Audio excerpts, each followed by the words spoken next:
Okay, now let's try some ideas for a solo. We begin by quoting the great Johnny Guitar Watson with a simple but cool lick in the 3rd fret. It includes 2 full step bends on the B string. Now the next chord in our progression is F minor 7, followed by B flat major.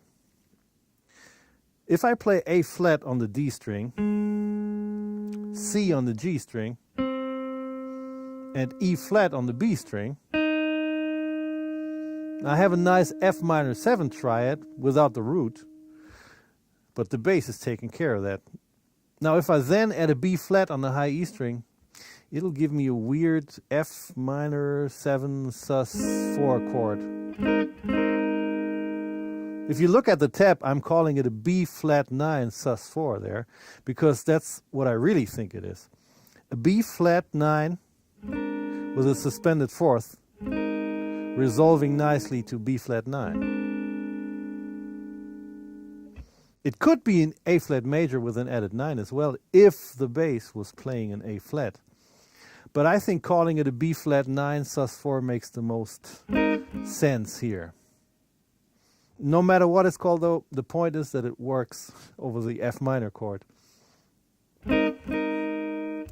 Let's leave the chords with the weird names behind and play a short lick that begins with a chromatic 16th note run from the 3rd fret on the B string up to the 6th fret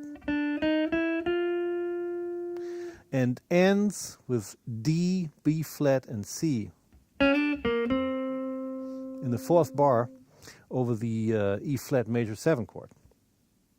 Then we end this first segment by playing a D7 sharp 9 chord followed by a D7 flat 9. Let's have a look at that D7 flat 9 chord again that we just played. If we play an A on the high E string instead of the D on the A string,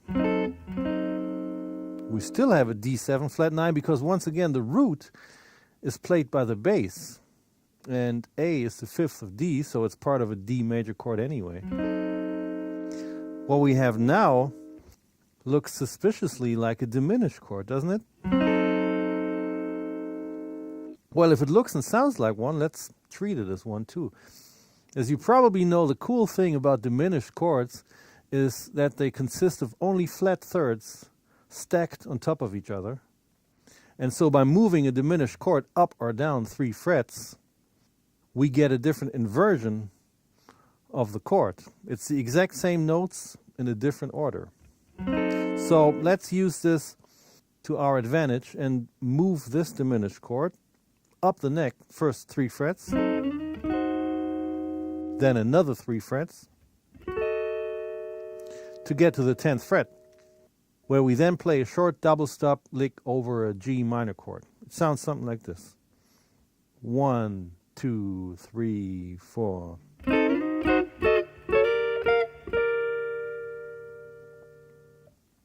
Next is another double stop similar to the last one, this time over F minor, followed by even more double stops.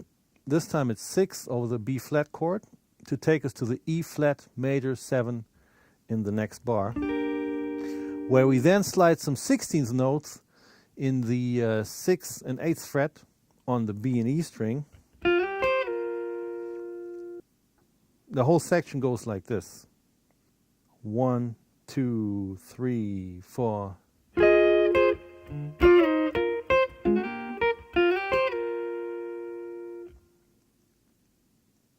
For the final bar of this 4-bar phrase, there's a double stop lick out of the 3rd fret position that uses first the sharp 9 and then the flat 9 of the underlying D7 chord. 1, 2, 3, 4.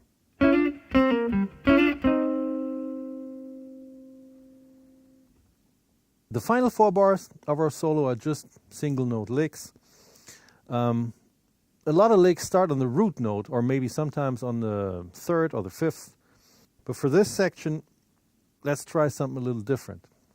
Why not start on the 9, which in the key of G minor would be A. So the first lick over the G minor chord is really a very simple lick, but by accentuating that A, it sounds a bit more interesting.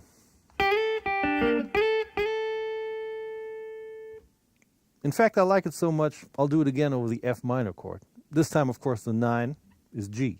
And this lick ends on a B flat, which is the root of the second chord in this bar. The next chord is E flat major 7, so we'll make sure we target that major 7 D in the lick, which we play in the 3rd fret.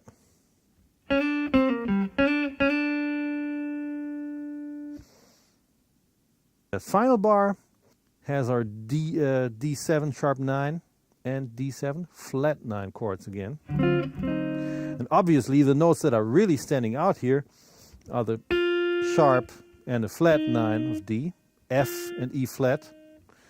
So we'll play a short blues scale lick beginning with a slide from the 6th to the 5th fret on the G string and ending on first F and then E flat on the B string.